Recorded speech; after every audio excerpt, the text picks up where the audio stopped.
시청자 여러분 안녕하십니까? 5월 25일 수요일 뉴스가 있는 저녁 시작하겠습니다.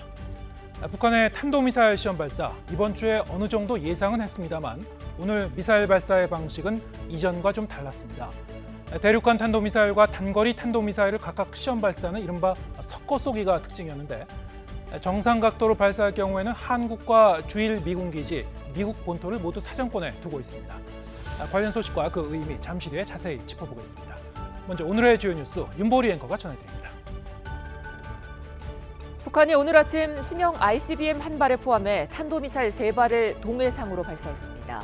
올해 들어 17번째 도발인데 북한이 미 본토를 목표한 ICBM과 우리나라를 겨냥한 단거리 탄도미사일을 같이 발사한 건 이번이 처음입니다.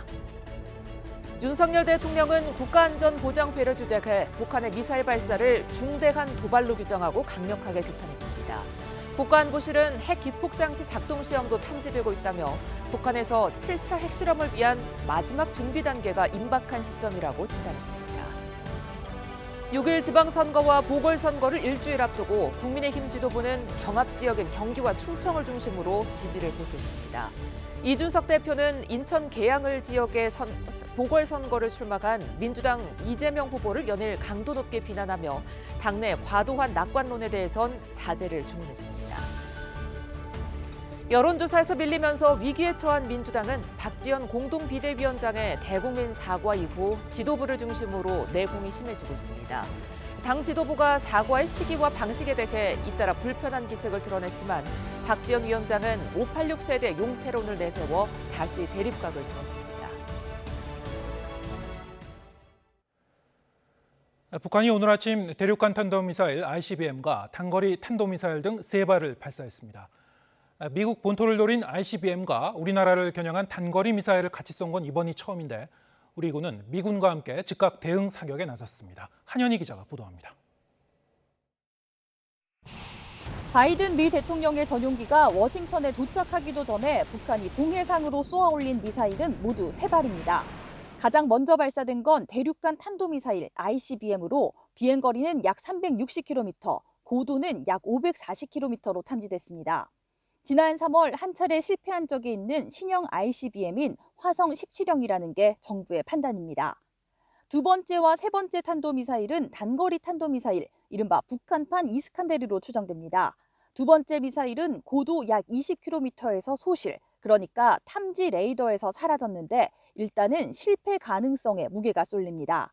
또 세 번째 탄도미사일은 비행거리가 약 760km, 고도는 약 60km로 탐지됐습니다. 올해 들어 17번째 도발인데 북한이 미 본토와 우리나라를 겨냥한 ICBM과 단거리 탄도미사일을 섞어서 발사한 건 이번이 처음입니다. 한미에 대한 위협과 방어망 무력화를 노린 것이란 평가가 나옵니다. 한미 정상회담에 대한 불만 표시를 하고 싶었을 수도 있고요.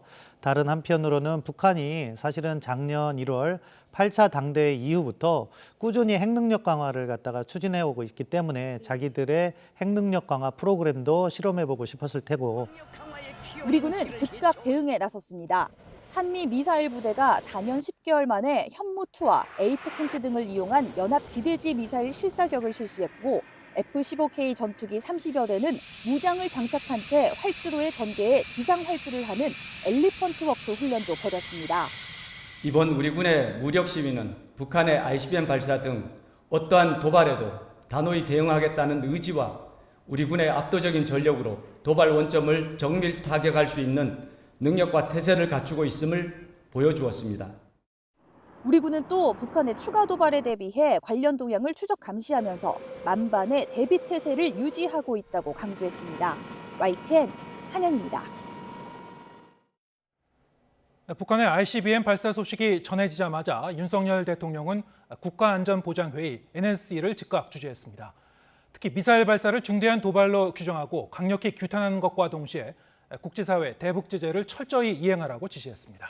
이와 함께 새 정부는 북한 군사 행동에 대한 3원칙도 발표했습니다. 박소정 기자입니다.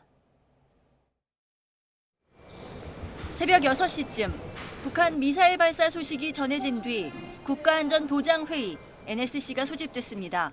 급히 출근한 윤석열 대통령은 1시간가량 회의를 처음으로 직접 주재했습니다. 미사일 발사를 유엔 안보리 결의 위반이자 중대한 도발로 규정하고 강력히 규탄했습니다. 이어 유엔 안보리 결의를 포함한 국제사회의 대북 제재를 철저하게 이행하라고 지시했습니다. 정부의 긴급 성명에도 같은 내용이 담겼습니다. 굳건한 한미동맹을 바탕으로 대한민국의 안보와 국민의 안전을 지키는 실질적 조치를 취해 나갈 것이다. 국가안보실은 북한의 도발 이유를 임박한 국내 정치 일정, 즉 지방선거에 개입하고 새 정부의 안보 태세를 시험해보려는 의도가 포함됐다고 분석했습니다. 바이든 대통령이 미국 영토에 들어서는 시점에 도발한 건 한미 모두에 던지는 전략적 메시지도 있다고 봤습니다. 북한의 군사 행동에 대한 3원칙도 새롭게 발표했습니다. 발사가 이뤄지면 그 발사체가 탄도미사일인지 ICBM인지 종류를 정확하게 밝히고 반드시 상응하는 후속 조치가 따른다는 것을 보여주며 한미 군사 협조로 행동하고 국제사회와 긴밀한 공조로 관리한다는 내용입니다. 대북 강경 대응 원칙을 천명한 건데 문재인 정부와 뚜렷하게 다른 모습입니다. 한미 공조 조치도 즉시 이뤄졌습니다. 한미 외교장관이 통화를 하고 신규 유엔 안보리 대북 제재 결의안의 조속한 채택을 위해 공조하기로 한 데 이어 국가안보실장과 백악관 국가안보보좌관 통화에선 강력하고 효과적인 대응 방안을 조율하기로 했습니다. 북한이 이렇게 명백하게 안보리 결의를 계속 위반하는 상황에서 안보리가 더 이상 단호한 대응을 주저해서는 안 된다고 생각합니다. 정부는 다만 북한 코로나19 위기에 따른 인도적 지원은 별개라며 백신을 지원하겠다는 입장에는 변함이 없다고 거듭 밝혔습니다. YTN 박소정입니다. 조 바이든 미국 대통령은 첫 아시아 순방을 마친 뒤 귀국길에서 북한의 탄도미사일 발사 보고를 받았습니다. 한미 당국이 긴급 조율에 나선 가운데 미국 정부는 앞서 북한의 추가 도발에 대한 제재 방침을 분명히 했습니다. 김진호 기자입니다. 바이든 미국 대통령이 한국과 일본 방문을 마치고 귀국했습니다. 에어포스 1에서 내린 바이든 대통령은 전용 헬기를 타고 백악관으로 복귀했습니다. 북한의 탄도미사일 발사는 바이든 대통령이 워싱턴에 도착하기 직전 감행됐습니다. 올해 들어 17번째 무력 도발입니다. 바이든 대통령은 북한의 미사일 발사 사실을 보고받았으며 계속해서 정보 업데이트를 받을 것이라고 백악관 관계자가 밝혔습니다. 미국은 북한의 발사를 평가하고 동맹과 면밀히 협의 중이라며 미국과 동맹에 즉각적인 위협은 되지 않지만 북한의 불법 무기 프로그램이 정세를 불안정하게 한다고 강조했습니다. 미국 정부는 바이든 대통령의 아시아 순방 기간 동안 북한의 도발 가능성을 꾸준히 거론하며 경계를 늦추지 않았습니다. 특히 국제사회가 북한의 도발 책임을 지도록 하는 게 중요하다고 강조했습니다. We believe it is important for the international community to weigh in on the side of accountability for these provocations, to impose costs on the DPRK for its continued provocations. 그러면서 바이든 대통령이 이번 순방에서 한국, 일본과 북한에 대가를 치르게 하는 방안을 논의했다고 전했습니다. 미국 정부의 계속된 경고에도 불구하고 북한이 추가 도발을 감행함에 따라 미국의 향후 대응이 주목됩니다. YTN 김진호입니다. 네, 앞서 전해드린 것처럼 바이든 미국 대통령이 아시아 순방을 마치고 워싱턴 DC로 돌아가는 도중에 북한이 또다시 무력 도발에 나섰습니다. 김열수 한국군사문제연구원 안보전략실장 화상으로 연결해서 관련 소식 분석해 보겠습니다. 자, 김 실장님 안녕하십니까? 네, 안녕하세요. 네, 자, 오늘 아침에 북한이 탄도미사일 3발을 차례로 발사했는데요. 북한이 여러 이 탄도미사일을 이렇게 발사한 적은 있었지만은 이렇게 ICBM과 이 다른 탄도미사일을 섞어 쏜 거는 처음인 것 같습니다. 어떤 의도로 분석할 수 있을까요? 네, 그전에도 사실상 단거리 탄도미사일하고 그리고 방사포라든지 또는 단거리 탄도미사일하고 극초음속 미사일을 섞어 쏜 적은 있어요. 네. 그런데 지금 말씀하신 것처럼 ICBM하고 이렇게 단거리 미사일을 섞어 쏜 것은 아마 처음이라고 생각하는데요. 네. 그 의도를 한 3가지 정도로 나눠서 말씀드릴 수 있을 것 같습니다. 첫 번째는요.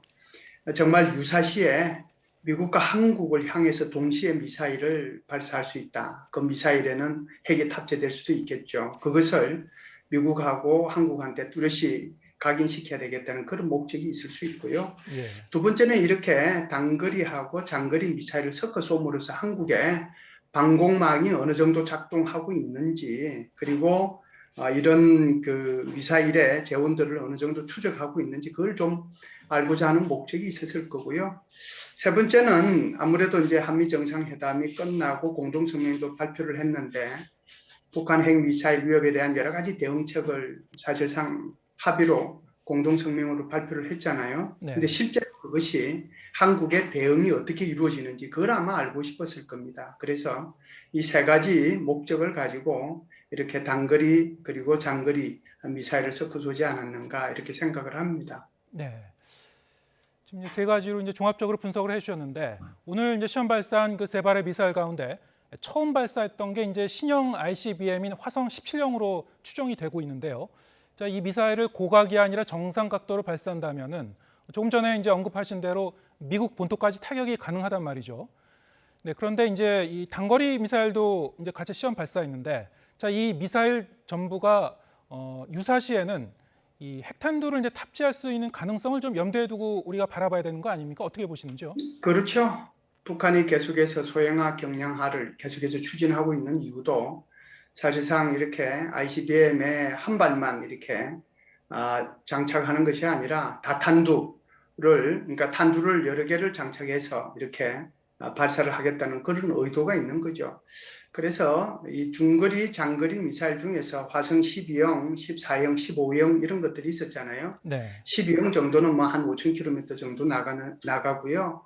14형, 15형은 한 10,000km, 그리고 15형은 13,000km 나가는데요.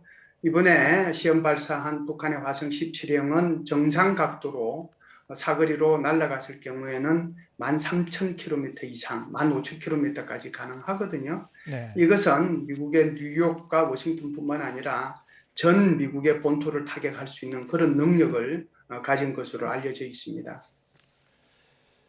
네, 오늘 그 북한의 시험 발사 그 시점도 짚어보겠습니다. 공교롭게도 이제 바이든 대통령이 한국과 일본 순방을 마치고 미국 워싱턴 DC로 돌아가는 도중에 이제 미사일을 발사했다고 하죠. 워싱턴 DC 도착 한 2시간 전쯤에 이제 보고를 받았다고 하는데요. 자, 이 시점 어떤 의미를 가지는 건가요? 예, 아무래도 이제 북한 입장에서 보면 처음에는 계속해서 이제 바이든 대통령이 방한 중에 화성 17형 소위 말해서 ICBM하고 그리고 제7차 핵실험이 있을 거라고 이렇게 보도들이 많이 됐지 않습니까? 예. 그런데 이제 그때에 이 방한 중에 이런 문제가 생기면은 엄청나게 이제 미국을 압박하는 그런 이제 문제가 있기 때문에 그래서 아마 기다렸다라고 보고요. 그리고 더 중요한 것은 이런 거죠. 한국과 미국이 정상회담을 해서 정상회담의 결과가 공동성명에 어떤 형태로 나오고 북한에 대해서는 어떤 정책을 추진할 것인지 그걸 좀 알고 싶었던 거죠.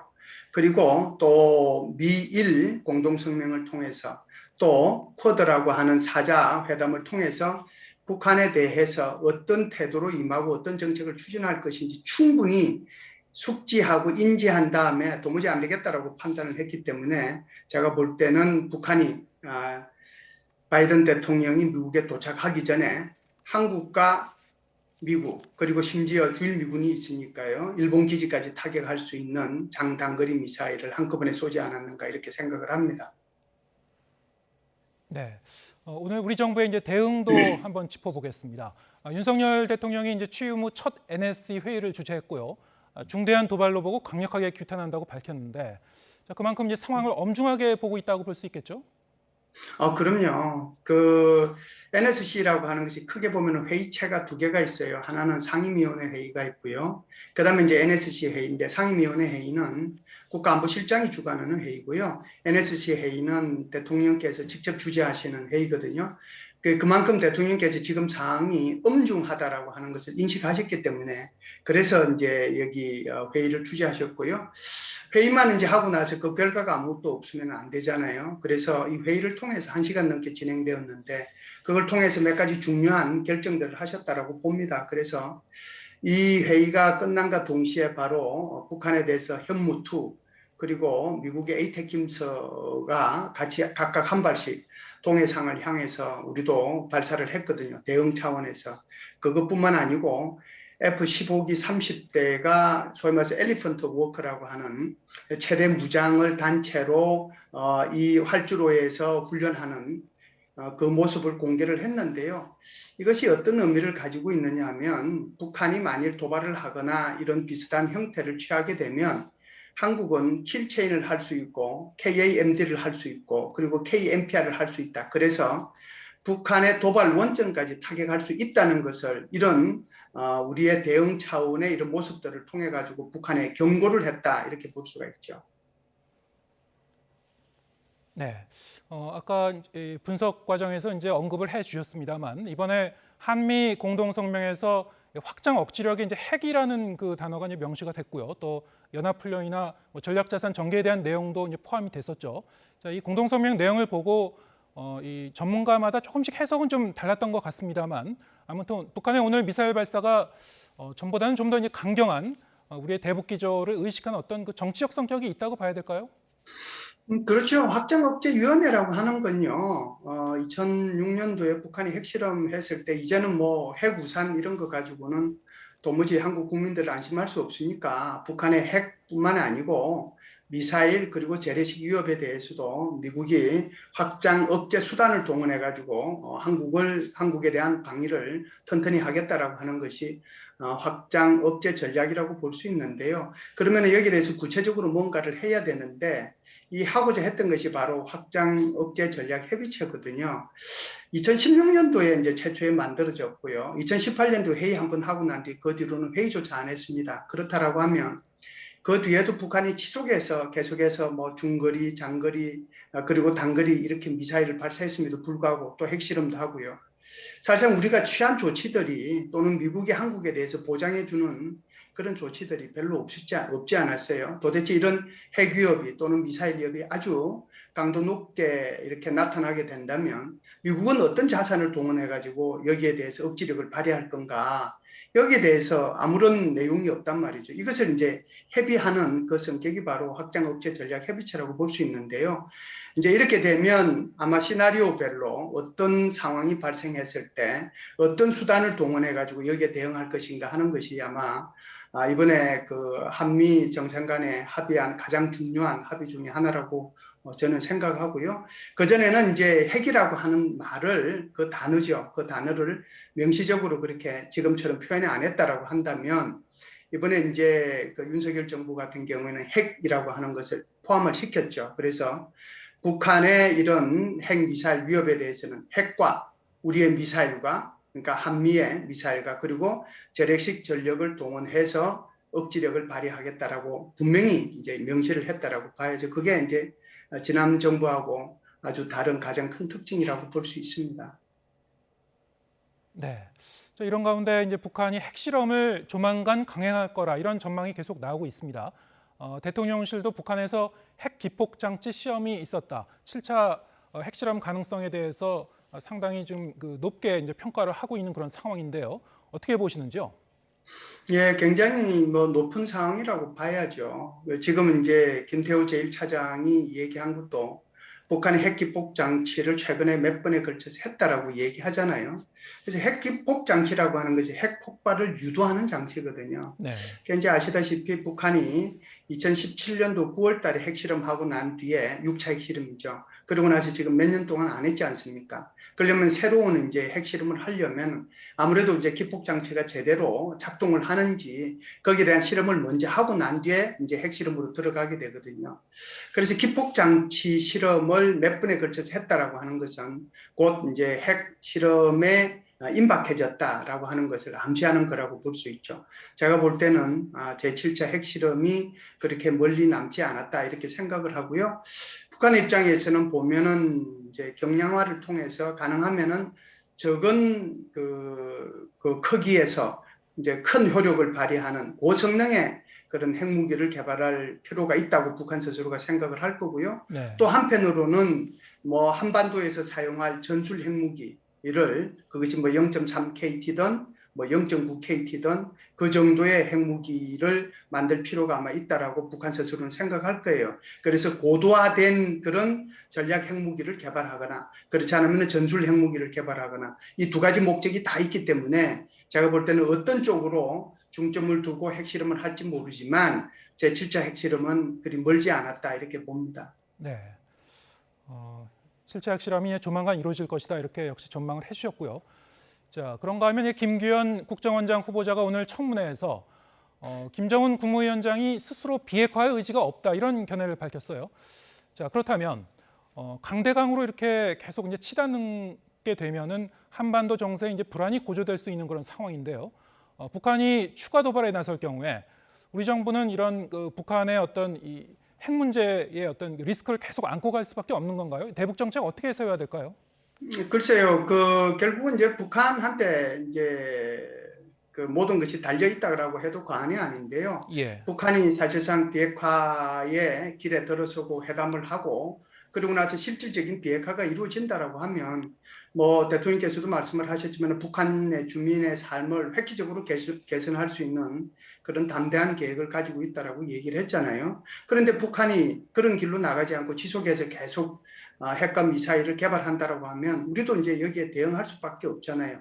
원칙적으로 대응하는 거죠. 그래서 북한에 대한 인도적인 지원은 이런 거하고 무관하게 지원을 당연히 해야 되겠지만 북한이 계속해서 핵미사일을 가지고 대한민국 국민들을 위협하는데 우리가 여기서 대응 안 해가지고는 안 되지 않아요. 그렇기 때문에 이런 새로운 정부의 대북 정책이 원칙 있는 대북 정책이라고 저는 생각을 합니다. 원칙 있는 대북 정책의 의미는 북한의 비핵화를 전제로 북한이 핵 협상에 나오게 되면 이라는 뜻이 앞에 이제 전제 조건으로 있는 거잖아요. 그렇게 되면 북한과의 여러 가지 지원과 이런 대화를 통해 가지고 남북 번영을 향해서 나아갈 수 있다라고 생각하는 거기 때문에 결국은 북한 스스로가 또는 김정은 스스로가 여기에 대해서 결심을 해야 되지 않을까 이런 생각을 합니다. 네. 네, 오늘 북한의 미사일 시험 발사, 무력 도발의 의미 짚어봤습니다. 김열수 한국군사문제연구원 안보전략실장이었습니다. 고맙습니다. 감사합니다.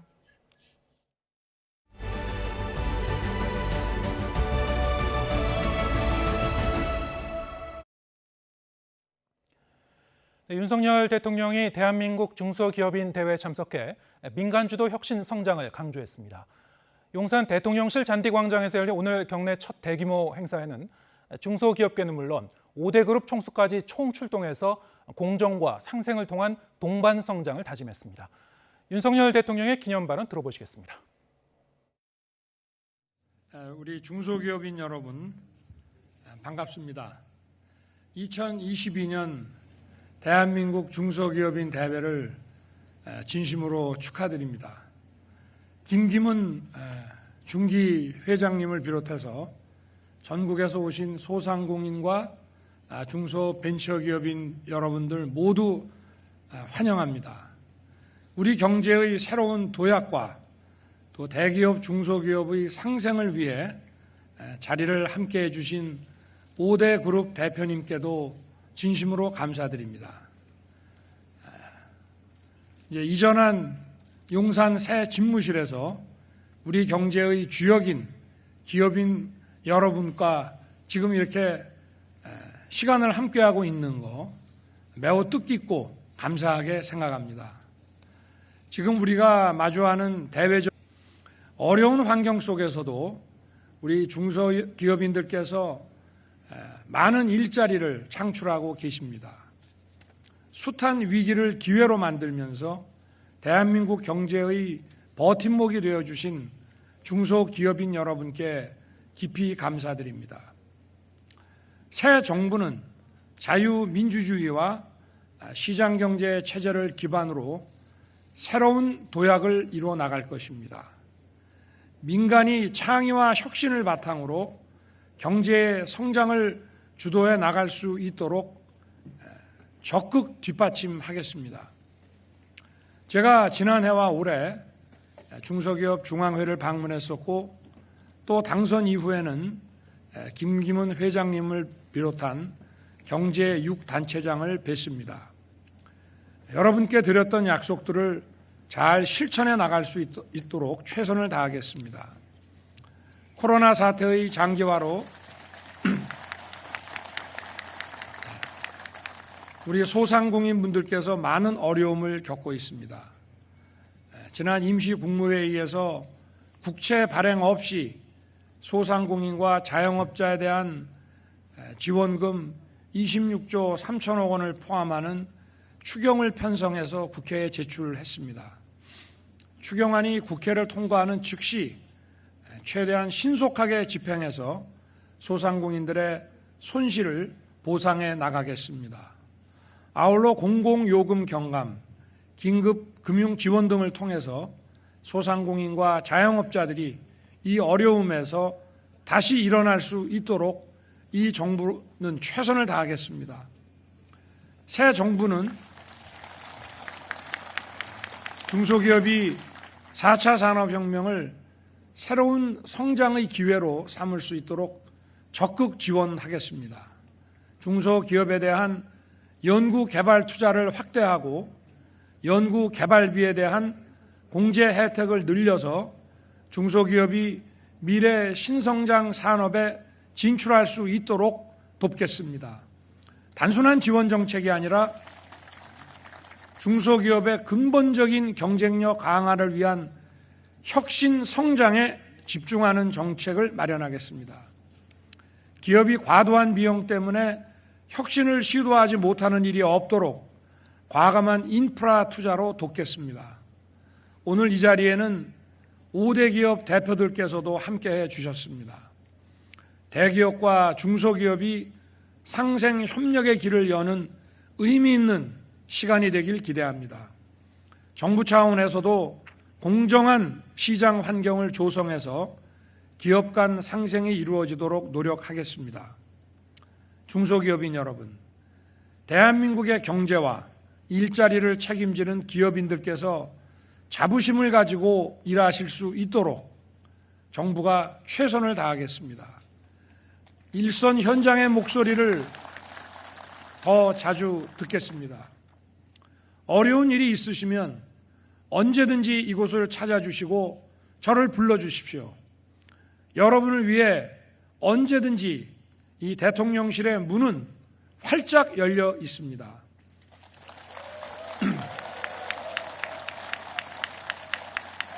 다시 한번 2022년 중소기업인 대회 개최를 거듭 축하드리며 올해 창립 60주년을 맞은 중기중앙회의 무궁한 발전을 기원합니다.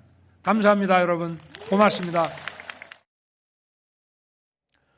네, 다음 소식입니다. 6일 지방선거가 일주일 앞으로 다가온 가운데 여야는 전국 곳곳에서 유세 총력전을 펼치고 있습니다.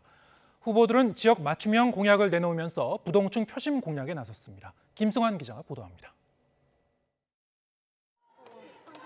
이번 선거 최대 격전지 경기도에선 김동연, 김은혜 후보 모두 지지세가 엎치락 뒤치락하는 동남부권을 훑었습니다. 도지사로 자신을 뽑아야 지역 발전이 된다면서 한 표를 달라고 읍소했습니다. 여러분, 일꾼을 뽑아주십시오. 여주시의 발전과 경기도의 발전을 위해서 일할 수 있는 일꾼, 저 김동연을 뽑아주시기 바랍니다. 71년생 젊은 김은혜는 힘있는 정부 여당의 힘을 가져올 수 있습니다. 따라서 양평과 송파의 고속도로 당선되는 즉시 여러분들의 발이 되도록 힘껏 뛰어다니겠습니다. 서울시장 후보들도 공약 경쟁에 나섰습니다. 민주당 송영길 후보는 의료 불균형 해소 등 복지 정책 강화를 내걸었고 또 별도의 부동산 개발 자금을 사회복지 재원으로 돌릴 수 있는 방안을 만들어서 재원 확보를 통한 복지 조달에 최선을 다하겠다는 말씀. 수많은 법적 소송이 벌어지는 재개발, 재건축 문제는 변호사와 시장을 역이만 자신이 헤쳐나갈 수 있다고 강조했습니다. 국민의힘 오세훈 후보는 2030년 서울 글로벌 5대 도시 도약을 목표로 제시했고 뉴욕, 런던, 도쿄 못지않은 글로벌 선도 도시로 거듭날 것입니다. 전통시장을 찾아서는 지역경제 활성화를 약속하며 지지를 부탁했습니다. 인천 계양을 보궐선거에 나선 이재명 후보는 예상 밖 고전 속에서 SNS를 통해 지역 연고자가 아닌 능력론자를 뽑아달라고 호소했고 이에 맞서 국민의힘은 이준석 대표가 윤영선 후보의 선거운동원으로 직접 등록하며 힘을 실었습니다. 경기 분당갑에선 민주당 김병관 후보와 국민의힘 안철수 후보 모두 바닥 민심 다지기에 집중했습니다. YTN 김승환입니다. 네, 이번 지방선거의 승부를 가를 핵심 변수는 각자의 지지층을 얼마나 투표장으로 오게 할지입니다. 여야 모두 각각 자만하지 말자, 포기해서는 안 된다고 강조하면서 투표율을 끌어올리는 데 사활을 건 이유입니다. 엄윤주 기자의 보도입니다. 선거를 일주일 앞두고 국민의힘 지도부는 격전지이자 캐스팅보트로 꼽히는 충청권으로 총출동했습니다. 충청의 아들을 내세운 윤석열 정부가 충남에 아낌없는 지원을 약속했다며 지역 표심을 한껏 자극했습니다. 충남의 중단 없는 발전을 위해 가지고 저희가 지역 발전 공약들을 세심하게 준비했습니다. 무엇보다도 많은 관심사를 갖고 있는 교통 공약들. 그러면서도 섣부른 낙관은 곧 패배라며 내부 단속을 빼놓지 않았습니다. 민주당보다 상대적으로 조직력이 약하다고 평가받는 만큼 지지자 한 명 한 명이 꼭 투표장에 나가야 한다는 겁니다. 지난 대선에서도 여론조사에서는 일정 부분 앞섰으나 막상 결과는 0.7% 차이로 신승했습니다. 자만하는 자는 패배합니다. 여론조사가 투표로 이어져야 승리합니다. 반대로 민주당은 포기해선 안 된다는 메시지를 내놓고 있습니다. 최근 열세를 보이는 여론조사를 의식한 듯 투표를 독려하며 역시 지지층 결집에 주력했습니다.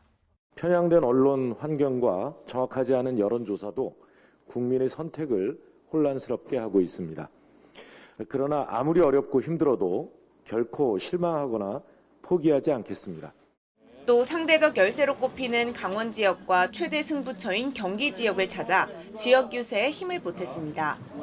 특히 윤석열 정부 견제론을 강조하며 다수 의석을 차지한 원내 일당으로서 지역 공약을 해결할 민주당을 선택해달라고 호소했습니다. 민주당은 기나긴 코로나 협곡에서 국민을 도우며 함께 건너왔습니다. 이제 국민께서 더 나은 인물과 미래를 투표로 선택하실 때입니다.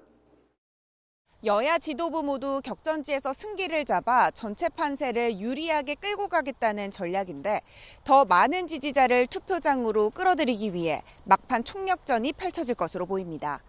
YTN 엄윤주입니다. 100번, 1000번 사과하겠다며 기회를 달라고 읍소한 박지원 비상대책위원장의 대국민 기자회견을 둘러싸고 더불어민주당의 내홍이 격화하고 있습니다. 6일 지방선거를 코앞에 둔 상황에서 지도부끼리 고성을 주고받는 집안싸움까지 벌어졌는데요. 박 위원장은 공개적으로 586 그룹 퇴장을 요구하면서 물러서지 않았습니다. 박기현 기자가 보도합니다. 90도로 몸을 숙이며 지방선거에서 기회를 달라 호소한 기자회견을 개인 입장 발표로 국한한 윤호중 비상대책위원장은 연이틀 박지원 위원장 행보에 제동을 걸었습니다. 당과 전혀 상의하지 않았고 586 그룹 용태론도 몇 명이 논의해 내놓을 가벼운 사안이 아니라고 비판했습니다. 향후 정치적인 행보를 시사하는 기자회견 하는데 개인 행보에 대해서 당이 다 협의를 해줘야 되는 건 아니잖아요. 박홍근 원내대표도 박 위원장의 사과와 쇄신 요구는 금시초문이라며 거들고 나섰습니다. 저도 어제 말씀하셨다는 것 금시초문이었고요. 불리하니까 어떤 반성하는 모습을 보이는 것이 국민들께 얼마나 소구력이 있을지도 좀 돌아봐야 한다 생각해요. 하지만 당내 파열음 증폭에도 입장을 굽히지 않은 박지원 위원장은 한 발 더 나갔습니다. 당 차원의 사과문 채택과 쇄신 서약에 더해 586 의원들이 다수 참석한 회의석상에서 공개적인 용태 논의를 요구했습니다. 586의 사명은 민주주의를 회복하고 이 땅에 정착시키는 것이었습니다. 이제 그 역할은 거의 완수했습니다. 아름다운 퇴장을 준비해야 합니다. 비공개로 전환된 회의에선 급기야 바깥까지 소리가 들릴 만큼 고성이 오갔고 윤 위원장이 책상을 치며 박차고 나가는 험악한 상황이 연출되기도 했습니다. 여기에 일부 의원은 또 박 위원장을 옹호하는 등 혼란 양상이 계속됐습니다. 박지원의 역할을 하고 있는 것으로 저는 봅니다. 지금 민주당은 반성하고 사과하고 혁신하고 달라지겠다고 하는 얘기를 해야 될 때인데요. 당장 국민의힘은 거대 야당의 지도부 균열을 파고들며 집안 싸움을 부추겼습니다. 대선 패배에도 국민에게 사과할 마음이 없는 거라며 이중 플레이가 주특기라고 꼬집었습니다. 선거 때문에 사과하는 척 하지만 속으로는 사과할 일 없으니 내부 총질하지 말아라, 이런 지령으로 보입니다. 책임을 져야 할 대선 패배 3인방이 더 큰 소리 치면서 위세를 부리고 있습니다. 당력을 쏟아부어도 모자랄 지방선거 판세, 지도부 갈등이라는 돌출 변수까지 겹친 이중고를 민주당이 어떻게 타개해 나갈지 주목됩니다. YTN 박견입니다.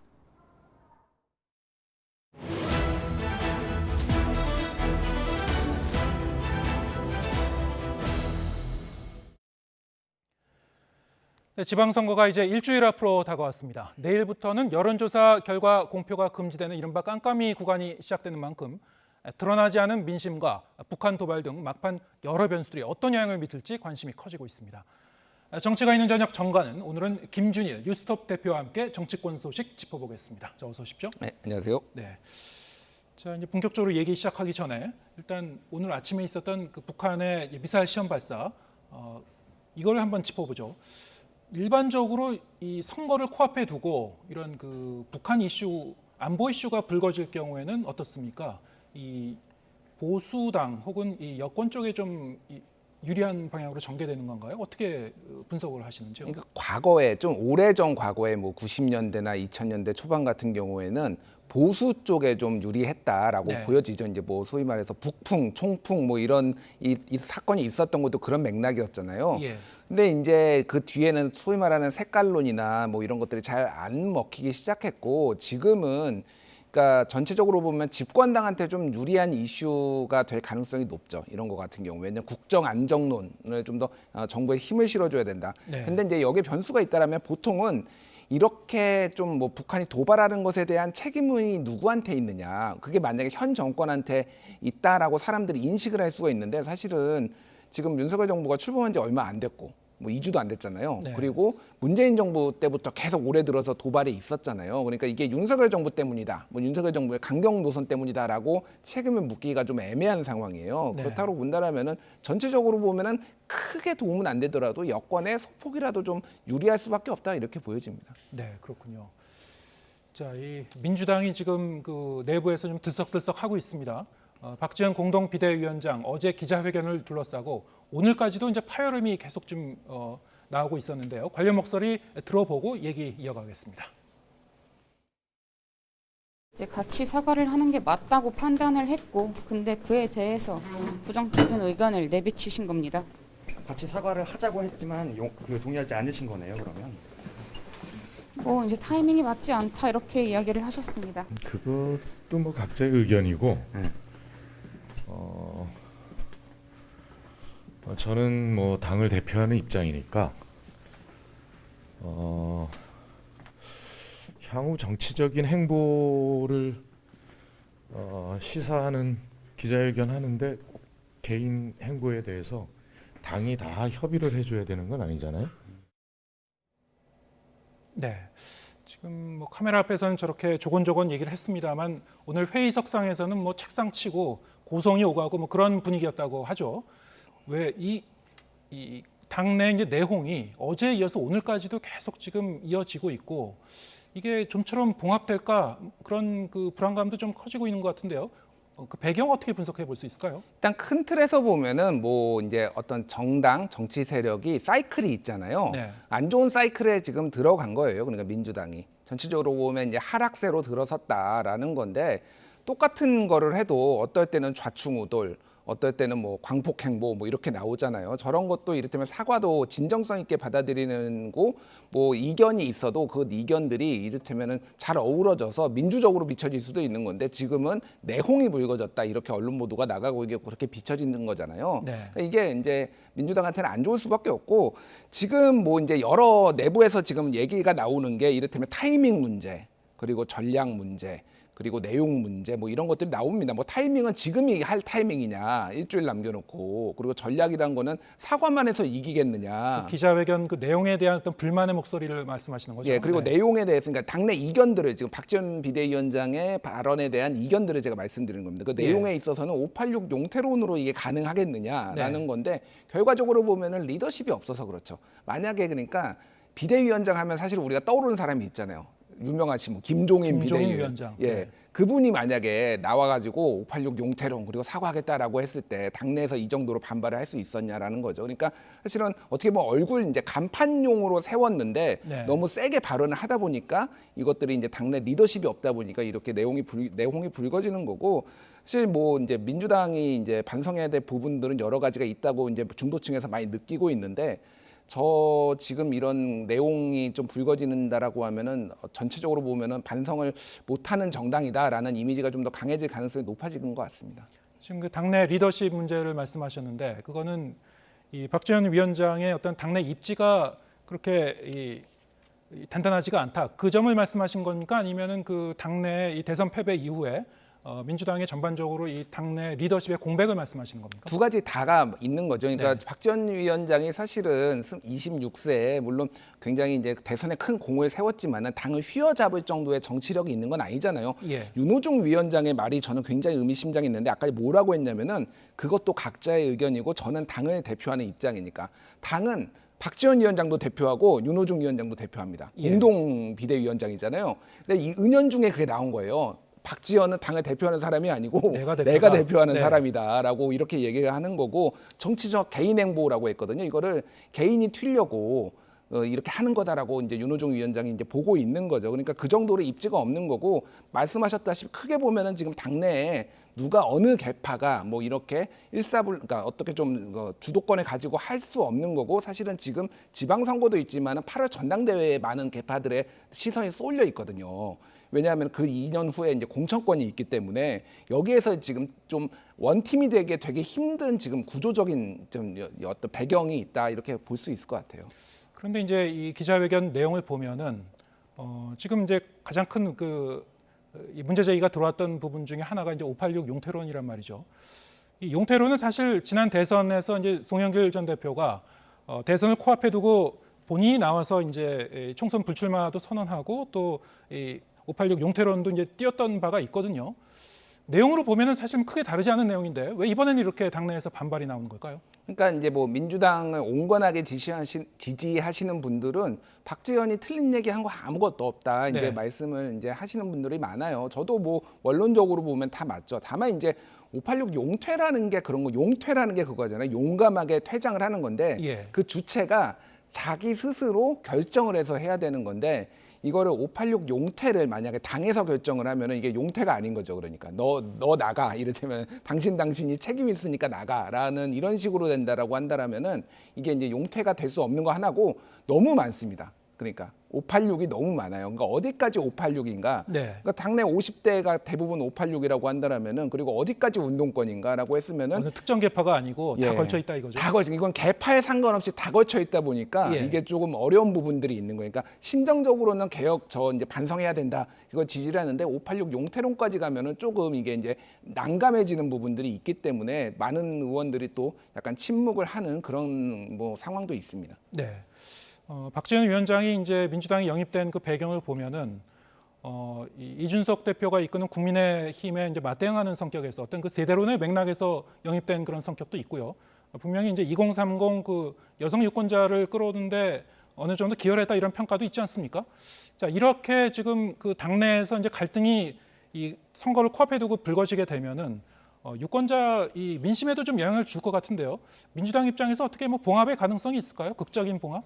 일단은 뭐 빠르게 저는 봉합을 해야 된다고 보고요. 민주당을 위해서는 그거에 달린 거는 윤호중 비대위원장과 박홍근 원내대표 지도부한테 달렸다고 봅니다. 왜냐하면 어쨌든 박지원 비대위원장이 얘기를 한 것이고, 그거에 대해서 어디까지 존중해주고 어떻게 할 것인가를 이제는 협의를 해야 되는 상황인데, 만약에 여기서 쳐내는 분위기로 간다라고 한다라면은 2030 여성들 뭐 간판으로만 얼굴 간판으로만 쓰려는 거였냐 이런 반발이 나올 수가 있거든요. 그래서 네. 박지원 비대위원장도 정무적인 감각이 어느 정도 있기 때문에 봉합하는 모양새를 이제 할 건데 사실은 봉합이 된다고 해서 지금 민주당이 어려운 판세가 뒤집어지진 않거든요. 그거 이상으로 뭘 내놓을 수 있는 것인가 지금 지도부의 숙제인 거죠. 네.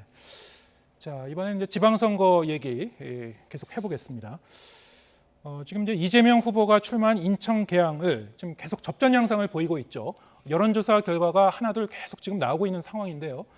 여론조사 결과를 보면은 거의 다 오차범위 내에서 이제 박빙의 이제 승부를 펼치고 있어요. 애초에 이제 윤영선 후보와 이재명 후보 정치적인 체급이 다르다, 뭐 이럴 것이다라는 이제 애초에 이제 시각과는 달리 지금 뜻밖의 지금 그 결과가 펼쳐지고 있는데 좀 어떻게 전망하시는지요? 일단 그 이재명 후보가 조금 마음이 급하다 이런 것들이 여러 군데서 느껴지고 있거든요. 예. 그러니까 당황한 것 같아요. 너무 이제 초접전으로 나오다 보니까 그래서 여론조사를 신뢰한다라고 어느 방송에 얘기했다가 어느 방송에서는 ARS 여론조사 특히 뭐 10% 이하로 이렇게 응답률이 안 되는 거는 못 믿겠다. 이런 얘기도 또 하루 했어요. 사이로 좀 그 다른 말씀을 하셨죠. 이재명 예, 근데 후보가. 지금 예. 화면에 나오고 있는 저 여론조사는 전화 면접이거든요. 네. 저기에서도 이제 박빙으로 오차범위 내에서 저 경합을 벌이고 있다라고 본다라면은 그냥 저건 지금은 경합이 맞다라고 이제 보는 거 맞는 것 같아요. 예. 그래서 이제 정치 생명이 걸린 문제죠. 여기에서 만약에 진다라고 하면은 뭐 향후일은 알 수가 없으나 8월 전당대회에 나가는 것도 어렵고 여러모로 어렵기 때문에 굉장히 마음이 조급한 것 같고 오늘 오전 일정을 좀 취소를 했거든요. 그렇다고 하죠. 네. 예. TV 유세 요거에 조금 TV 토론에 그 집중하기 위해서라고 하는데 전략적 수정 얘기도 나오고 있고 지금 어쨌든 상당히 지금 긴장하고 또 초조해하고 있다라고 보여지는 것 같습니다. 네. 지금 그 고전의 이유 뭐가 제일 큰 그 이유라고 생각하십니까? 일단은 뭐 민주당이 안고 있는 모든 문제와 이재명 고문이 안고 있는 문제가 지금 오버랩되고 있죠. 네. 그러니까 명분 없는 출마가 있다는 가장 큰 것 같아요. 왜냐하면은 한 1년 안쪽으로 대선에서 지고 나서 나오는 것에 대해서 약간 거부감이 있는데 여긴 너무 붙었습니다. 지금 네. 3개월이고 지금 뭐 정부 출범한 지는 이제 2주밖에 안 됐기 때문에 그런 부분에 있어서 상당히 거부감이 있는 것 같고 또 지역에서 오랜 연구가 없는 분이 나와서 이거는 국민의힘이 전략적으로 윤영중 후보를 하면서 그게 더 극적으로 대비가 되는 부분이 있는 거죠. 그러니까 네. 지역 연구가 전혀 없는 부분들 그런 부분들이고 또 하나는 이제 유세 방식이 좀 잘못됐다. 대선 후보 하듯이 막 그 수십 명 이렇게 하고 시끄럽게 소음 내고 이랬는데 그래서 뭐 날라오고 그러지 않았습니까? 예. 그런 방식들도 조금 잘못됐다라는 거고 여러모로 어쨌든 전략적 미스가 있었던 거는 분명해서 지금 최근에는 그래서 게다가 이제 본인 지역도 힘든데 다른 지역 유세로 갔잖아요. 또 성남에도 유세 가고 이런 게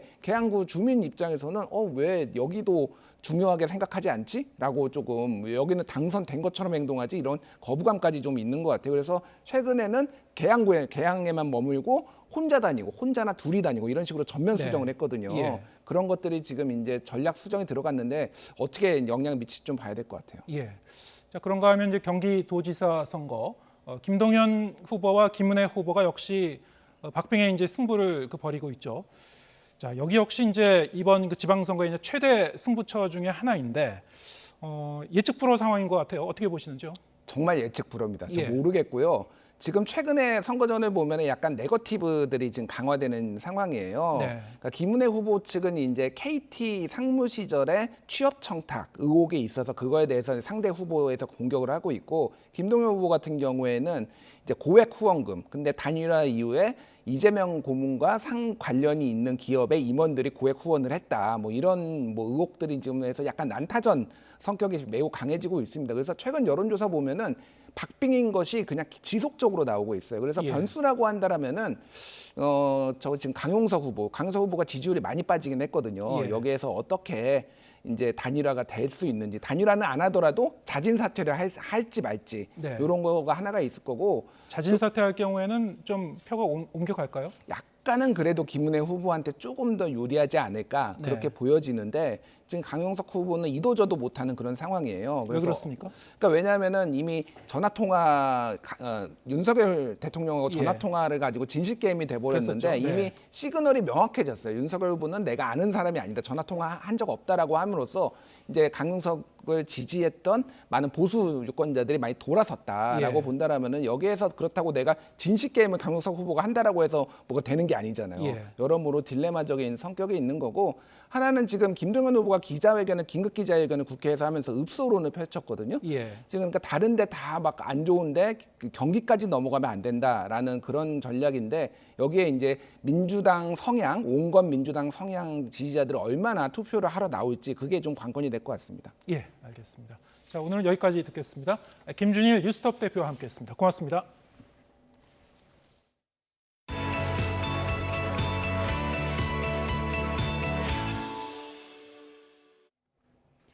이른바 윤석열 사단으로 분류되는 송경호 서울중앙지검장이 부임하면서 조만간 대장동 특혜 로비 의혹 수사도 재개될 거란 전망이 나옵니다. 이를 포함해 검찰청마다 대형 수사가 본격화할 것으로 보여 검찰총장 인선 전에 추가 검찰 인사가 단행될 거란 관측도 나옵니다. 손효정 기자입니다. 송경호 검사장을 비롯한 서울중앙지검 지휘부는 취임 첫날부터 현안을 보고받으며 본격적인 업무에 돌입했습니다. 특히 대장동 특혜 로비 의혹과 삼성 웰스토리 부당 지원 의혹 등 주요 사건부터 수사 기록을 검토하며 내용 파악에 힘쓰는 것으로 알려졌습니다. 송 지검장이 수사 의지를 분명하게 드러낸 만큼 검수완박 법이 시행되는 9월 전까지 남은 수사가 빠르게 진행될 것으로 보입니다. 권력형 비리, 시장 경제 질서를 훼손하는 기업 범죄나 금융 비리 등은 그 배후까지 철저히 규명하여 처벌하여야 합니다. 대장동 수사는 지난 대선 이후 사실상 멈춘 상태입니다. 곽상도 전 의원을 재판에 넘긴 걸 제외하면 수사팀은 2달째 김만배 씨 등 관련 재판 공소 유지에만 주력해왔습니다. 수사가 재개될 경우 무엇보다 이재명 당시 성남시장 등 결제 라인을 따라 윗선으로까지 수사가 확대될지가 가장 큰 관심입니다. 다만 선거 개입 논란이 일 수 있는 만큼 수사가 본격화하는 시점은 다음 주 지방선거 이후가 될 전망입니다. 이를 위해 검찰총장 인선 전 후속 검찰 인사가 단행될 거란 전망도 나오고 있습니다. 대장동 수사팀이 있는 서울중앙지검은 물론 지휘부가 교체된 다른 검찰청들도 조만간 대형 수사 착수 가능성이 큰 상황인데 검찰총장 후보 추천위원회도 아직 구성되지 않은 상황이라 차기 총장 인선까진 2달가량 소요될 것으로 보이기 때문입니다. 수사 실무를 맡을 중간 간부 인사를 그 이후로 미루긴 어렵다는 전망이 나오는 겁니다. 특히 선거 전담 부서나 반부패부와 같이 직접 수사 부서를 중심으로 새 지휘부와 손발을 맞출 수 있는 부장과 부부장 인사가 선별적으로 이뤄질 거란 관측도 있습니다. 다만 총장 자리가 비어있는 상황에서 다시 한번 주요 요직 인사가 단행된다면 앞선 검찰 고위직 인사 때처럼 절차적 정당성에 대한 비판이 제기될 것으로 보입니다. YTN 손효정입니다. 살인범죄에 청소년인 자기 아들과 그 친구들까지 가담시킨 50대 남성에게 항소심에서도 중형이 선고됐습니다. 재판부는 원심과 같은 징역 25년을 선고했습니다. 홍성욱 기자입니다.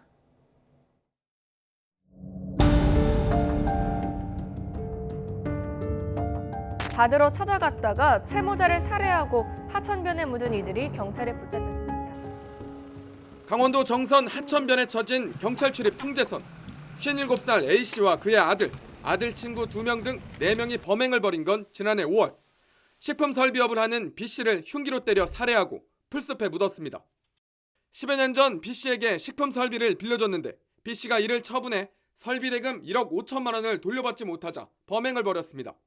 자기 아들과 그 친구들은 B씨를 압박하기 위해 함께 데려왔습니다. 혼자보다는 여러 명이 옆에 좀 있으면 위력가시도 되고 그러니까 아마 좀 도움도 받고 좀 이렇게 하려고 데려갔던 걸로 보여요. 1심 재판부는 징역 25년을 선고했습니다. 다만 A씨 아들과 그 친구들은 15살에서 17살 소년인 점을 들어 처벌이 아닌 교화의 기회를 주기로 해 소년부로 송치됐고 지난해 말 보호 처분을 받았습니다. 1심 판결에 불복한 A씨가 항소했지만 2심 재판부는 계획적 범죄라며 받아들이지 않았습니다. 항소심 재판부는 피해자를 잔혹하게 살해하고 범행이 적발될 것을 우려해 사체를 땅에 묻는 치밀함까지 보였다고 설명했습니다. 또 유족들로부터 용서받지 못했고 아들과 그 친구들을 범행에 끌어들여 좋지 않은 영향을 미친 점 등을 봤을 때 원심 판결이 부당하다고 보기 어렵다고 강조했습니다. 자신의 10대 아들 그리고 그 친구들까지 살인범죄에 가담시켜 지울 수 없는 과거를 남긴 50대 남성. 항소심 재판 과정에서 3차례 반성문까지 제출했지만 중형을 피하진 못했습니다. YTN 홍서욱입니다.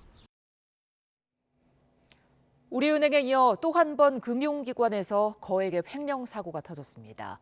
새마을금고 직원이 고객 예금과 보험금 40억 원을 몰래 빼내 생활비로 사용한 사실이 YTN 취재 결과 드러났는데요. 10여 년간 신규 고객 돈으로 돌려막기를 해오다 최근 대규모 횡령 사건 피의자가 잇따라 체포되자 불안감에 스스로 경찰서를 찾아 자수했습니다. 윤성훈 기자의 단독 보도입니다. 서울 송파중앙 새마을금고 본점입니다. 고객 창구 맨 끝 덩그러니 비어있는 곳은 부장으로 근무했던 50대 여성 A씨의 자리인데 횡령 혐의로 직무가 정지된 상태입니다. A씨는 지난 2005년부터 무려 16년 동안 고객의 예금과 보험 상품을 몰래 해지한 뒤 생활비로 사용해온 것으로 드러났습니다. 해지된 상품의 만기가 돌아오면 새로 가입한 고객의 돈을 끌어와 메웠습니다. 전형적인 돌려막기 수법인데 이렇게 횡령한 돈이 무려 40억 원. 빼돌린 뒤 다시 채워넣지 못해 고객들이 돌려받지 못한 돈만 11억 원에 달합니다. A씨는 지난 1989년 새마을금고에 입사한 뒤 재직기간 절반 가까이 범행을 이어오다 지난달 돌연 경찰서를 찾아가 자수했습니다. A씨는 경찰 조사에서 최근 다른 기업들의 내부 횡령 범죄가 잇따라 불거져 압박감을 느꼈다는 취지로 진술했습니다.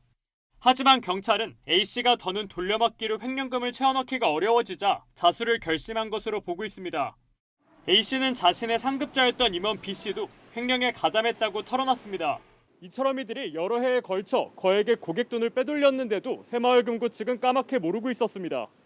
제2금융권으로 분류되는 새마을금고는 금융감독원 등의 직접적인 통제 없이 중앙의 차원에서 2년에 한 번씩 내부 점검만 받아왔습니다.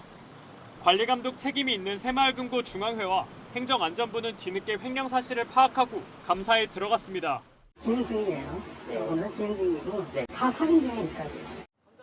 앞서 오스템 임플란트와 아모레퍼시픽 같은 사기업뿐 아니라 우리은행과 새마을금고 등 금융기관에서까지 거액의 횡령 사건이 터지면서 내부 통제 시스템을 강화해야 한다는 목소리가 커지고 있습니다.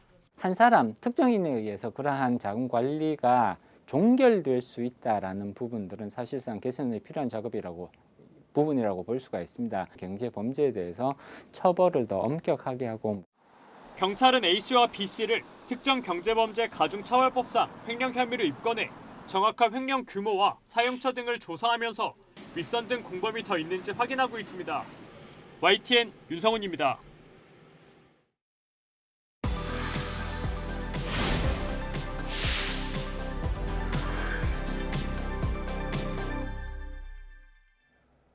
네, 박찬욱 감독의 새 영화가 칸 영화제에서 호평을 받으면서 최고상인 황금 종려상에 대한 기대감도 커지고 있습니다. 특히 박찬욱 감독은 이번이 4번째 경쟁 부문 진출인데요. 칸느박의 존재감을 유감없이 드러냈습니다. 최하영 기자입니다.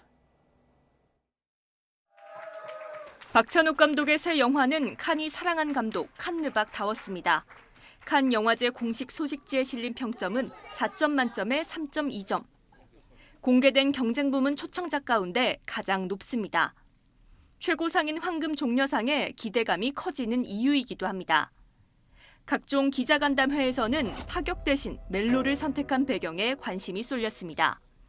이번에 정말 어른을 위한 어른들의 이야기를 다루고 싶다라고 했을 때 주변 사람들이 그러면 정말 엄청난 섹스 장면이 나오나 봐. 그런 얘기를 해서 이게 이런 기대를 낳는구나. 그 반대로 가야 되겠다는 생각이 있었습니다. 함께 호흡을 맞춘 배우들도 박찬욱 감독에 대한 애정을 드러냈습니다. 제가 개인적으로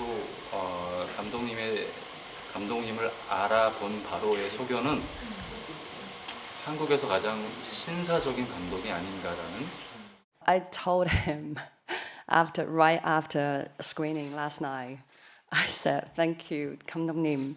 You make some part of my life complete." 지난 2004년 올드보이로 2등상인 심사위원 대상을 받으며 처음 칸의 문을 두드린 박찬욱 감독은 2009년 심사위원상을 받은 박쥐와 2016년 아가씨에 이어 이번이 네 번째 칸 경쟁 부문 진출입니다. 미장센이라든가 음악이라든가 이런 영상 언어에 대한 탐구가 굉장히 돋보이는 거장의 세계관을 보여줬기 때문에 영화제에서는 사랑할 수밖에 없는 그런 감독이죠. 박찬욱 감독이 다시금 한국 영화의 저력을 보여준 가운데 최고상 수상 분위기가 무르익었다는 전망이 조심스레 나오고 있습니다. YTN 최아영입니다.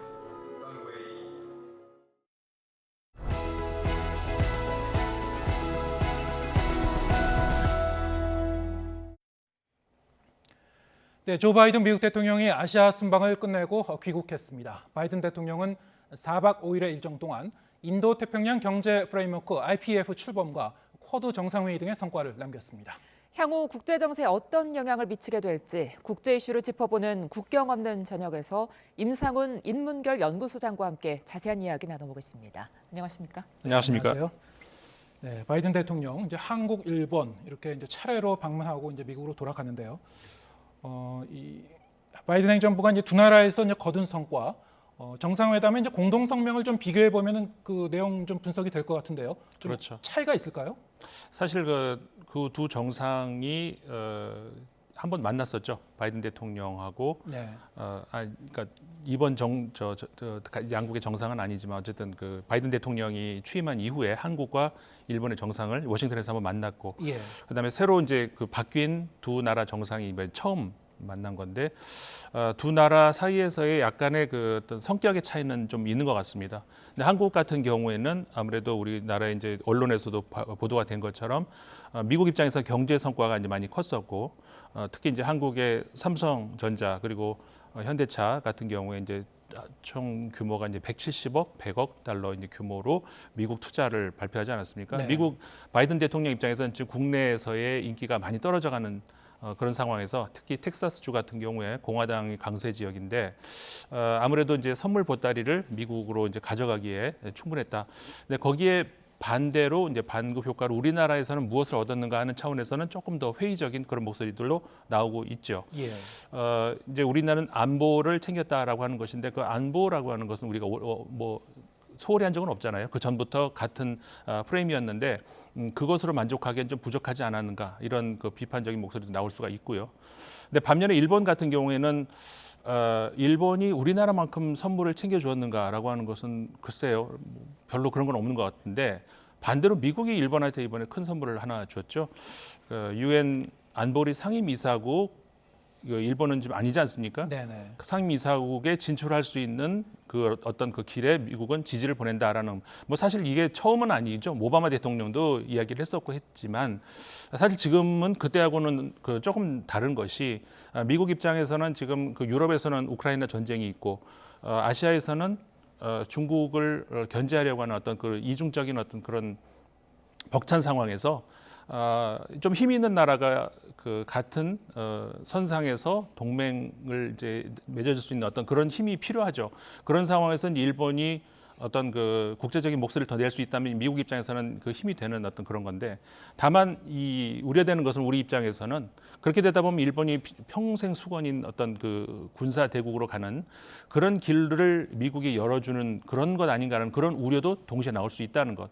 근데 그런 차원에서 이제 그 일본은 어떻게 보면은 그 국제 협력 그리고 그 안보 이런 차원에서의 어떤 방점이 더 찍혔고, 좀 전에 말씀드린 것처럼 한국은 경제 협력 이쪽으로 좀 방점이 찍혔다, 이런 차이가 있습니다. 일본의 이 안보리 상임이사국 현실성, 가능성은 어느 정도로 보고 계십니까? 아직까지 그거는 가능성은 높지는 않고요. 네. 그리고 이건 굉장히 절차가 이제 복잡하고 네. UN 전체에서도 이제 3분의 2 이상의 동의가 있어야 되는 것이고 이건 뭐 아직까지 당장은 현실성은 없어 보입니다. 네. 네. 그런가 하면 어제 도쿄에서 쿼드 4개국 정상회의가 있었는데요. 네. 8개월 만에 이제 대면으로 만났다고 하는데 이 부분에서는 어떤 이야기들이 오고 갔나요? 쿼드가 이제 그 미국, 일본, 호주, 인도 이렇게 그 4개국의 말 그대로 쿼드가 4개 네. 아니겠습니까? 그러니까 4개 나라가 이제 다이아몬드 모양으로 이렇게 있죠. 근데 그 모양이 공교롭게 이렇게 중국을 이렇게 에워싸고 있는 그런 형국이고, 전체적으로 그 미국이 나토가 이 유럽에서의 어떤 그 동맹국들의 어떤 그 협력 관계 그런 역할이라면은 아시아에선 그런 게 없었죠. 사실은 나토에 준하는 이런 것들이. 그러니까는 과거에 나토가 그 동유럽 그리고 러시아, 그러니까 당시에는 소련을 견제하기 위한 어떤 그런 장치였다면은 아시아에서 이제 그 세력이 점점 커지는 중국에 견제할 수 있는 어떤 그런 장치로서 생각하고 구상하고 있는 것이 이제 쿼드 체계인데 그렇기 때문에 아무래도 군사적 어떤 그런 협력 관계 이런 쪽으로 더 이렇게 방점이 많이 찍혀 있죠. 근데 이제 그것뿐만 아니라 이제 좀 더 그 포괄적인 다방면의 어떤 그 협력 관계 이 네 나라 간에 그런 것들이 이제 같이 포함이 돼 있습니다만 아무래도 군사 협력 여기에 방점이 더 찍혀 있는 것이죠. 네. 지금 이제 쿼드 정상회의, 이 쿼드에 이제 이 참가한 그 나라들을 보면은 미국을 제외하면 이제 호주, 일본, 인도 공교롭게도 이 중국과 어떤 그 굵직한 이제 갈등을 겪었거나 예, 갈등이 진행 중인 그런 국가들이기도 합니다. 그렇죠. 하나하나 이제 짚어보겠습니다. 먼저 이제 이 호주 같은 경우에 호주는 이제 저희 기억에도 이제 작년에 요소수 사태가 벌어졌을 때도 이제 중국과 호주의 이제 무역 그 갈등이 그 한 배경이 되기도 했었죠. 그렇죠.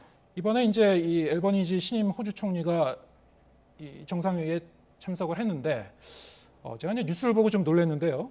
이 노동당으로 정권 교체되고 나서 이제 하루 만에 간 거예요. 그 호주의 총선이 네. 5월 21일 날 있었습니다. 그러니까 5월 21일 저녁에 그 노동당이 집권하는 것으로 결정이 났는데 예. 그래서 이제 총리가 이제 결정이 됐는데 그리고 그 다음 날 바로 일본으로 향한 거죠. 그러니까는 그 국제회의 바로 하루 전날까지도 누가 참석할지를 못하고 있는 확정이 안 된 상태였는데 그렇죠. 둘 중에 누가 오긴 오는데 누가 오는지 모르는 그런 상황에서 그러니까 우리나라 상식으로는 좀 이해가 잘 안 가죠. 예, 좀 상상하기 어려운 일이죠. 네. 예. 그런데 어쨌든 그 쿼드에 이렇게 이 호주가 적극적으로 참가하면서 이 무역 갈등을 빚어낸 두 나라 관계 어떤 뭐 변화가 있을까요? 글쎄 이제 그 중국 입장에서는 좀 기대를 하는 것 같아요. 네. 아까 말씀하셨습니다마는 이번에 이제 에버리지 새로 총리로 등극한 그러니까 앨바니스 총리가 노동당이죠. 근데 전통적으로 그 호주의 그 노동당은 상대적으로 보수 정권보다 중국과 좀 가까운 친중국적인 행보를 보여왔거든요. 네. 그렇기 때문에 이번에 9년 만에 정권 교체가 되면서 중국 입장에서도 호주하고 더 관계가 복원될 수 있지 않을까라고 하는 그런 기대를 갖는 것 같은데 전체적으로 이제 뭐 미국도 그렇습니다만 호주도 과거와 같은 그 대중국 그런 그 국민 정서가 같지는 않거든요. 그렇기 때문에 과연 그 노동당 정권이 들어섰다고 해서 친중국 행보로 갑자기 변할 것인가 이건 좀 저는 회의적으로 보고 예. 그래서 이제 그 알베니스 총리도 그런 이야기를 했죠. 중국을 향해서 일단 그 중국이 지금 예를 들어서 호주산 그 와인이라든가 등등 여기서 굉장히 고가의 그 200%가 넘는 관세를 하고 있거든요. 네. 이런 것들을 철회가 되고 이렇게 됐을 때 정상화가 될 수 있을 것이다. 이제 이렇게 하면서 갑자기 뭐 가까워질 수 있는 이런 가능성 이런 건 좀 경계하고 있죠. 네, 호주와 이렇게 무역 분쟁을 하고 있었다면 중국 인도와는 국경 분쟁 문제가 있지 않습니까? 그렇죠. 최근 이 부분은 어떻게 진행되고 있나요? 이건 오랜 갈등이죠, 사실. 그 호주와의 무역 분쟁은 뭐 최근의 일이라면은 인도하고 중국은 사실 우리가 지금 저 지도가 나옵니다만은 사실 국경선을 굉장히 긴 영역에서 이렇게 그 공유하고 있지 않습니까? 예. 근데 저 국경 지역이 산악 지역이죠. 히말라야 산맥을 포함을 해서 산악 지역이기 때문에 사실 사람이 살기는 어렵고 그러니까 옛날부터 사람이 살지 않는 지역 이게 중국 땅인지 인도 땅인지 불가능하기 어려운 사실 그런 지역입니다. 그러다 보니까 20세기에 들어오면서 특히 양국이 국경선을 명확하게 하려고 하는 이제 그런 상황에서 국경 분쟁이 일어날 수밖에 없죠. 지금 보시는 화면에서 보시는 것처럼 저기 서쪽에 악사이친 지역, 그다음에 동쪽에 있는 그 아루나철 프레데시 이 두 지역에서 특히 이제 갈등이 많이 벌어지고 있는데 유혈 사태까지도 종종 일어나죠. 이런 상황에서 그 인도 입장에서는 중국의 아무래도 군사력이 아직까지는 그 좀 뒤지는 입장이죠. 그렇기 때문에 그 아까 우리 얘기하고 있는 쿼드를 중심으로 해가지고 미국과 동조하는 그래서 공조해서 중국에 견제할 수 있는 이런 어떤 필요성이 절실한 그런 나라이기도 하죠. 예, 알겠습니다. 자, 지금 그 미국 바이든 행정부의 이 인도 태평양 전략 명시적으로 중국이라는 단어를 이렇게 명시하지 않았습니다만 이 IPF도 그렇고 쿼드도 그렇고 중국 견제를 이제 염두에 두고 이제 추진하는 전략이라고 이제 일반적으로 지금 받아들여지고 있고요. 네. 안보 분야에서는 이제 쿼드, 경제 통상 분야에서는 IPF 이렇게 이제 두 가지 축으로 가는 것 같은데 네. 쿼드 이제 정상회의 그 논의 내용을 보니까 쿼드에도 의외로 뭐 기술 협력이라든가 아니면은 뭐 통신, 네. 그리고 뭐 교육이라든가 여러 가지 좀 더 폭넓은 그런 그 범위로 이제 논의가 되고 있는 것 같아요. 네. 이 두 가지 이 협의체의 역할 분담이 어떻게 되는 건가요? 말씀하신 것처럼 이제 그 사실 쿼드가 조금 더 오래됐죠, 역사가. 예. 그런데 이제 그 IPEF 같은 경우에는 처음 이야기가 나온 것이 지난해 10월이었죠. 그 네. 동아시아 정상회의 때 거기 이제 화상 회의로 참석했던 바이든 대통령이 처음으로 이야기를 꺼냈고 그로부터 2달 후에 이제 미국 정부에서 그런 얘기가 나오기 시작을 하면서 이번에 이제 처음으로 공식 출범을 한 것이죠. 말씀하신 것처럼 아무래도 경제 협력 여기에 이제 방점이 찍힌 것이고 네. 그렇기 때문에 이제 과거에 쿼드밖에 없을 당시에는 이제 굉장히 포괄적인 어떤 그런 협력 체제였다면은 아무래도 앞으로는 안보 군사 분야에서는 쿼드, 그 다음에 경제 협력 관계에서는 IPEF 이렇게 역할 분담이 될 가능성이 높고, 근데 그 쿼드 같은 경우에는 이제 대중국 견제 역할이 분명하다면은 사실 IPEF 같은 경우에는 명시적인 그런 건 없거든요. 사실 그리고 그 처음에 아까 말씀드렸던 그 동아시아 정상회의에서 바이든 대통령이 말을 했을 때 리커창 총리도 화면을 같이 보고 있었거든요. 네. 푸틴 대통령도 물론 있었고, 예. 그러니까는 명시적인 어떤 그 누구를 빼고 이런 얘기는 없는데. 사실상 이게 굉장히 그 유연하거든요. 누가 참석할 수 있는지에 대해서. 근데 누구나 참석할 수 있다는 얘기는 사실은 거부할 수 있는 명분도 충분하거든요. 그러니까 중국이 참여 의사를 하지도 않겠지만 설사 참여한다 해도 미국 입장에서는 중국은 이러이런 자격이 안 된다라는 그런 어떤 뭐랄까 그 유연성이라는 것이 그렇게 작용할 수도 있기 때문에 이거는 뭐 중국을 견제하기 위한 어떤 그런 수단이다 이렇게 볼 수가 있는 것이죠. 예. 네. 그런데 쿼드 정상회의가 열린 어제죠. 우리 방공 식별구역에 중국과 러시아 군용기가 무단으로 들어왔잖아요. 네. 뭐 통상적인 훈련이다 이렇게 발표는 했지만 사실 그렇게 읽히지는 않지 않습니까? 그렇죠. 근데 이제 통상적인 일이라고 말을 하지만 통상적이라고 우리가 봐주면 안 되는 것이고 통상적이지 않죠. 저렇게 네. 하면 안 되는 것이고 다만 이 정도의 도발을 우리가 예상은 할 수 있었다.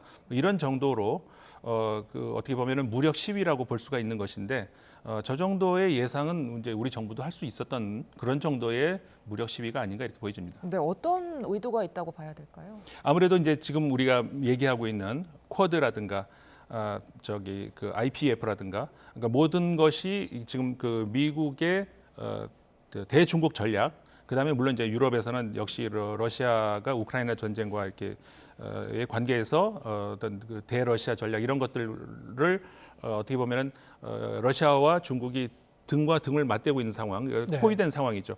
이런 상황에서 어떤 그 무력 시위, 그러니까는 이번 그 국제 회의가 바로 코앞에서 일본에서 열린 여기에 대한 어떤 무력 시위의 성격이 짙다 이제 이렇게 봐야 되겠죠. 지금 이제 화면에 이제 지도가 나오고 있습니다만 이 카디즈 방공 식별 구역이라는 게 사실은 이제 국제법상 인정된 그런 그 영공은 아니죠. 그렇죠. 하지만 이제 뭐 자국의 안전을 이제 확보하기 위해서 그렇죠. 영공 사실 외곽에다가 이제 일정 부분 이제 설정해 놓은 건데 지금 보시면 알겠습니다만 이번에 이제 중국 쪽에서 침범한 거 그리고 러시아 쪽에서 침범한 것이 각각 독도와 이어도 네. 그쪽입니다. 그것이 이제 중국이 설정한 방공 식별 구역 그리고 러시아가 설정한 구역 그리고 우리나라가 설정한 구역이 조금씩 이제 중첩이 돼 있는 거예요. 그렇죠. 예. 사실 이게 이제 국가마다 어떻게 보면 임의적으로 설치를 하는 그런 크고 말씀하신 것처럼 그러다 보니까 우리나라가 설치한 그 설정하고 있는 어떤 방공 식별 구역과 일본도 사실 중첩되죠. 중국, 러시아 다 그렇죠. 중첩이 되고 있기 때문에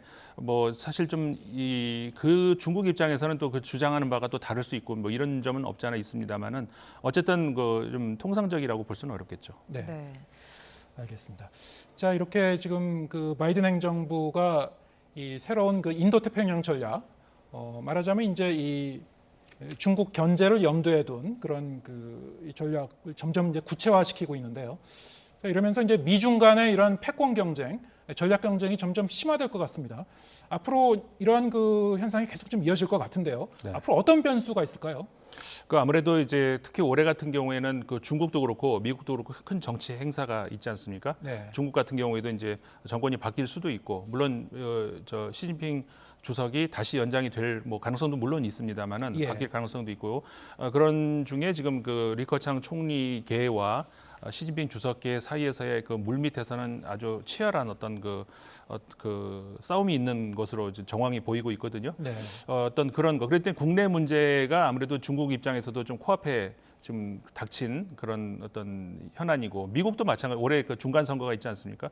그렇기 때문에 미국도 아무래도 아까도 말씀드린 것처럼 미국 지금 바이든 대통령이 미국으로 귀국할 때 어떤 선물 보따리를 들고 가야 되는 어떤 그런 국내 문제들이 아무래도 좀 걸려 있고 그다음에 사실 타이완 변수가 있었지 않습니까? 예. 근데 타이완 변수 같은 경우 우크라이나 전쟁이 발발할 때 아시아 지역에서 제일 먼저 우리가 쳐다봤던 것이 타이완은 이거였잖아요.